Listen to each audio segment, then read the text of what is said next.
দেখুন বন্ধুরা, আজকে আমি মাংস রান্না করে আপনাদের দেখাবো। প্রথমে একটু পেঁয়াজ কুচি দেবো। প্রথমে একটু পেঁয়াজ কুচি,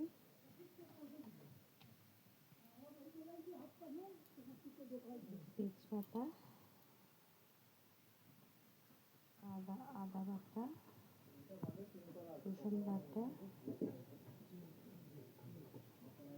লঙ্কা কুচি, লবণ, স্বাদ মতো লবণ, ধনিয়া গুঁড়ো, অল্প একটু ধনে গুঁড়ো, জিরে গুঁড়ো,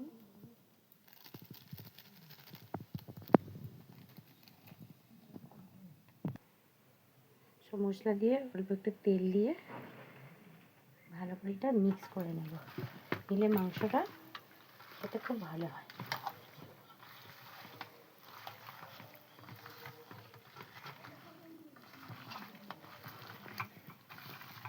ভালো করে মিক্স করে নিচ্ছি।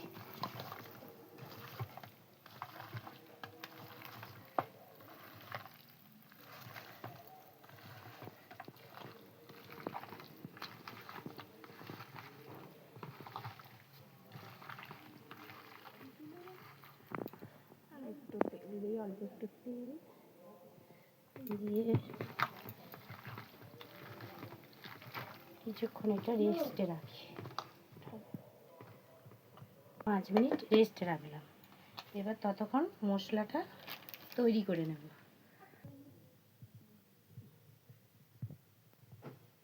কড়া গরম করে তেল দিলাম।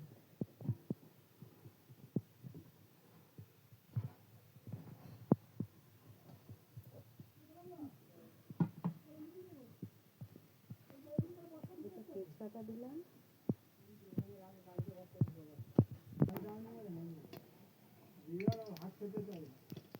মানে মাখানো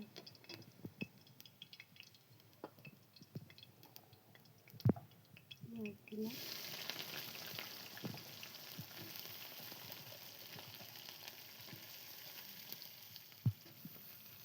পেঁয়াজটাকে লাল লাল করে একটু ভেজে নেব।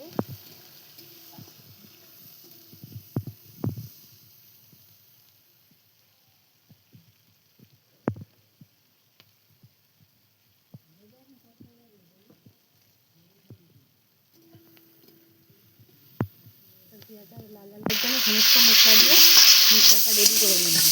একটু টমেটো সস দিয়ে, একটু আদা বাটা, জিরে বাটা, রসুন বাটা, পেঁয়াজ বাটা, টমেটো সস দিয়ে মশলাটা বানিয়ে নিলাম। মাংসটা রেস্টে রেখেছি, মাংসটা নিয়েছি। এবার কষাবো। মশলাটা রেডি। মাংসটা মিক্স করা মাংসটা, মশলা দিয়ে মাখানো মাংসটা এর মধ্যে দিয়ে এটাকে কষাবো। একটু তেল দিয়ে মাখানো আছে তো, সবটাই এর মধ্যে দিয়ে দিলাম।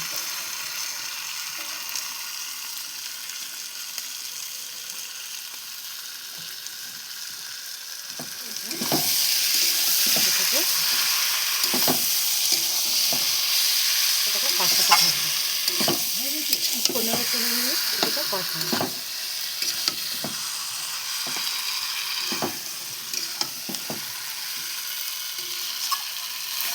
দেখুন কালারটা কত সুন্দর এসেছে।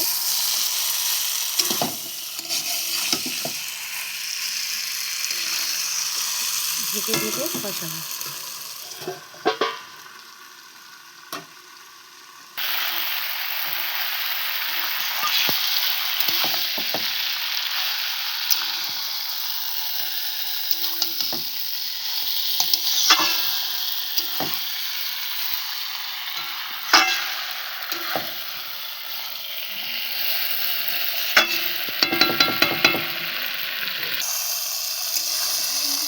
দেখুন মাংসটা অনেকক্ষণ থেকে কষছিলাম, প্রায় হয়ে এসছে মাংসটা কষা। আর অল্প একটু কষলেই হয়ে যাবে, মাংসটা রেডি।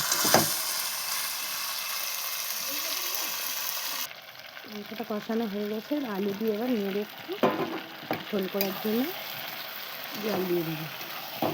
মাংসের লাল লাল ঝোল এটা ভাজা ছিল,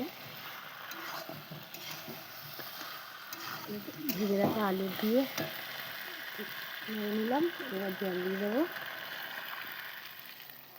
একটু ঝোল হবে তো তাই একটু বেশি জল দিলাম।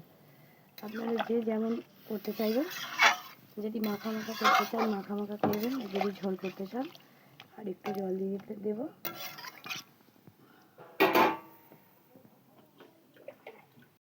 দেখুন বন্ধুরা, মাংসটা কত সুন্দর কালার আর টেস্টি হয়েছে।